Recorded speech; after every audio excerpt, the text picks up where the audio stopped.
It's cold, and so we'll move along with this as fast as we possibly can.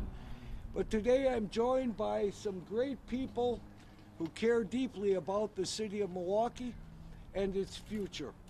And I'm also joined by a good friend of mine, someone who I have worked with for many years as alderman on the south side, Pastor Marty Calderon.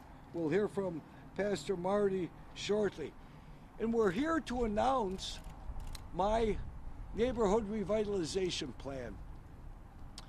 For far too long, for a good 20 years now, I would say, Milwaukee has had a downtown-centric development strategy.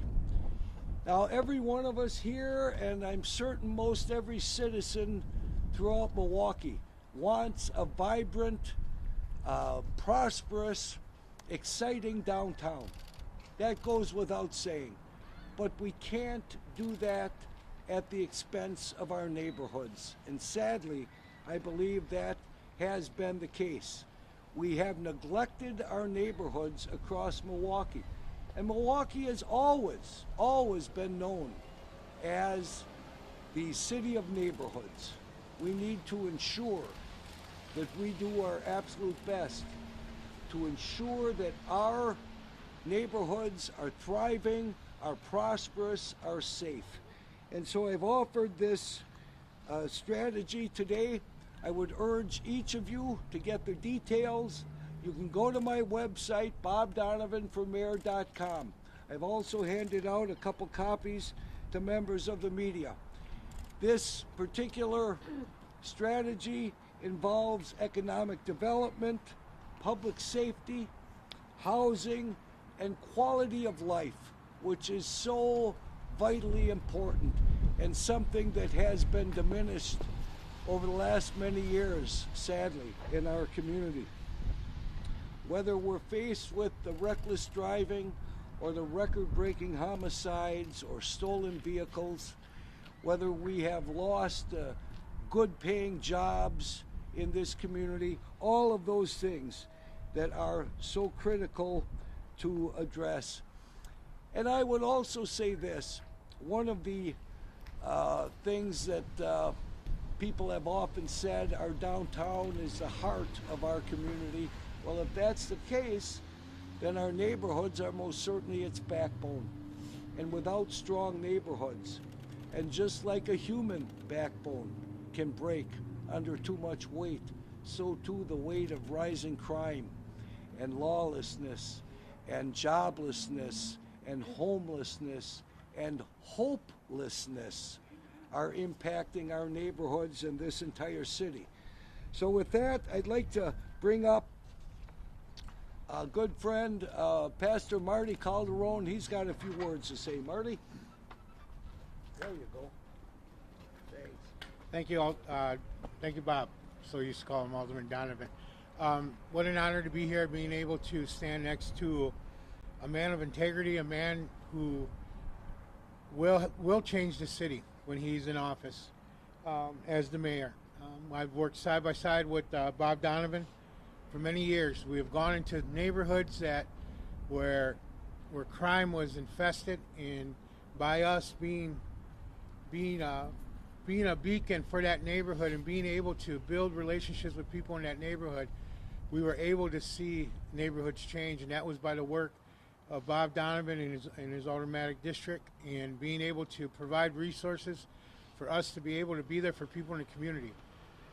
I've seen it right in front of my eyes, of being able to see a neighborhood be revitalized with the resources of Bob, resources of the faith-based community, of other community organizations on the south side of Milwaukee, and also with law enforcement, and how we were able to all come as one and be able to show support for people in the neighborhood.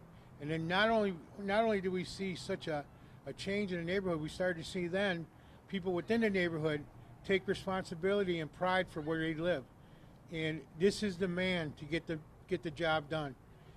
Bob Donovan, as our next mayor, I know we will see change in this city.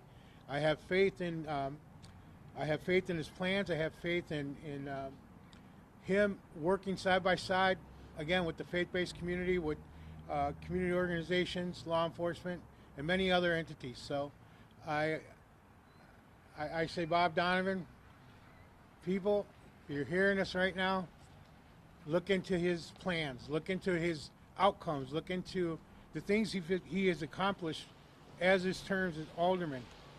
And there's a reason why he was always voted back in the 8th district, is because he got the job done. Thank you. Thank you, Marty. And I just want to recognize Malcolm Hunt. Malcolm is currently a clergyman in the city of Milwaukee, formerly a Milwaukee police officer. And Malcolm has done a great job. Oh, yes, yes. Malcolm brings a lot to this community because of his experience in law enforcement. And he's got a letter here from John Norquist thanking him for his community policing efforts when he was a member of the Milwaukee Police Department. I want to emphasize this, folks. We've got many challenges in Milwaukee. We have many challenged neighborhoods. We want to work closely in partnership with the members of our clergy that is so critical to turning around our neighborhoods, and I am committed to doing that. And I will simply end by saying this. If not this plan, then what? If not this plan, then what? Because my opponent is offering nothing. He is a good talker, but I am a much better doer. And that's precisely what we need in the city of Milwaukee in leadership. So I'd be more than happy to handle any questions. Are there any neighborhoods in particular that would be a top priority if you are elected? Well, certainly. I want to work with members of the Common Council. We have got our fair share of a lot of neighborhoods that need revitalization. But without a doubt, 53206 zip code, I know, has been talked about and talked about and talked about. And we need to get something much more concrete and much more active in that community. So that is certainly one of the neighborhoods that I would want to work in conjunction with the alderpersons representing that area. I have in the past worked well with them. I want to continue. And together, working with the community, working with our clergy, working with our partners, we can get it done. Donovan, can you speak a little bit to which elements of your plan you would want to implement first were you to be elected? What would you prioritize? Well, I think the priority has to be first and foremost safety. Without safety, you cannot begin the process of revitalizing a neighborhood. Folks, I can't emphasize this enough. Talk to any real estate agent, they will tell you people don't want to move into a neighborhood that is either factually or perceived to be unsafe. Businesses don't want to move in to that neighborhood either. So safety is critical. That's first and foremost. We need to make safer and stabilize our neighborhoods, and then many more positive things can occur. I'm an organizer with the Fight for 15, SEIU. Yes. We're trying to get minimum wage raised to at least $15 an hour on formal union jobs. What do you think about that? What do you think about the minimum wage raise? Well, that's a decision that, I know there have been some efforts in Milwaukee. I haven't made a decision one way or another at this point whether I would support that or not. Obviously, the minimum wage for the state and so on, I think, those decisions are made in Madison. So, yeah, thanks. Any other, yes? You're in your opponent's district right now. Yeah. Can you speak to why you decided to come here? Well, we wanted to do, we held two press conferences. One was on the south side, the other one on the north side. I wanted to hold it up here. This was a good location, and I think it's indicative of some of the challenges that many of our neighborhoods are faced with. Some of these boarded up stores and so on, I could envision, quite frankly, in this huge area here, perhaps some housing. We do have some good stores just around the corner here, you know. So this is the possibilities that exist here with the right leadership, I believe, could get it done. Which of the Yeah.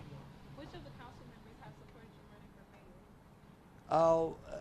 Alderman Borkowski and Alderman Hamilton. Do you think that's enough to support you? Well, I think most of the aldermen, it would appear to me, have stayed out of getting involved and not making any endorsements. Perhaps that's indicative that they believe whoever gets elected, they could work with. Yeah. Cavalier Johnson talks about, safety. You talked about safety in the city, and he talks about like reckless driving, for example, something that he's talked about. Is there something that he's not doing as acting mayor that you would do if you were elected to office come April 5th? Well, I think take action. Quite frankly, my opponent has sat at the top of city government for 2 years now. The worst 2 years, I might add, in City of Milwaukee 176-year history. And as I say, with all due respect, he is a good talker, but is a little short on action. And I believe that's what we need right now. And whoever becomes the next mayor is going to have to start making some very challenging and difficult decisions right out of the gate. If I could comment on that also, is that we Here, actually we started doing walks at night. And I'm talking from like 9 o'clock at night till 1, 2 in the morning. And we were going into the highest crime areas in the alderman's district. And he was with us side by side through those walks. And by doing that, we were able then to see what was happening. And then we were able to bring resources to the people in those neighborhoods. And then we were able to build relationships with people in those neighborhoods. And then we were able to see the neighborhood starting to change slowly. And then we started seeing people within the neighborhood wanting to go on the walks with us late at night. So I could speak and say, this man walked with me 1, 2, 3 in the morning, talking with gang members, talking with drug dealers, talking with whoever's out late at night. I can't say, and I'm not, bad-mouthing, not Cavalier, but I don't know if he's done that in his district. But I know for a fact, this man has walked the streets with us in the highest crime areas on the south side. And in those days, back then, it was pretty bad. And this man walked with us, and we were able to really change some neighborhoods on the south side of Milwaukee. Which neighborhoods? We were over there off of 21st, 22nd, and Scott. We're over there off of Mitchell Street. We were over there off of Greenfield, Lincoln. I mean, we were all up in his district where those neighborhoods were pretty infested with a lot of violence. thank you. Any other questions? If not, let's go and warm up. Thank you all for coming. Appreciate it very much. And thank all of you so much. Nice to find you guys too. Hopefully